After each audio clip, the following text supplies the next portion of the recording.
नमस्कार मित्रांनो, सकाळी 6चा अलार्म वाजला आणि अनन्याला जाग आली. तिने आपला हात लांबून अलार्म बंद केला.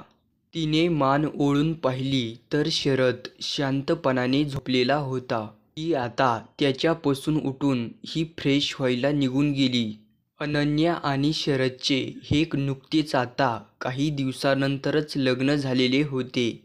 लग्न आणि पूजा आणि महाबळेश्वरची गुलाबी थंडी याच्यामध्ये यांचे 15 दिवस कसे गेले त्यांना सुद्धा कळलेलं नाही. अनन्या आता फ्रेश होऊन किचनमध्ये आली तेवढ्यात तिथे सासूबाई पण झोपलेल्या होत्या. तिने आता नाश्त्याची तयारी करण्यासाठी नाश्ता बनवायला सुरुवात केली. तेवढ्यात तिथे सासूबाई पण आल्या.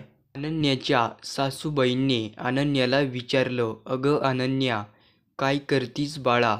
तेवढ्यात ती म्हणाली, नाश्त्याची तयारी. अनन्याची सासूसुद्धा म्हणाली, कर बाळा, मी सुद्धा माझं आवरून आता मी स्वयंपाकाला लागते. शरदला पण लवकरात लवकर टिफिन द्यायचा आहे. तर इकडे आता शरद हा आपली अंघोळ करून ते करून नाश्ता करून सुद्धा घेत होता. आता तिने शरदचा डब्बा सुद्धा बनवला होता. तेवढ्यामध्ये सासूबाई सुद्धा मंदिरातून वापस आलत्या.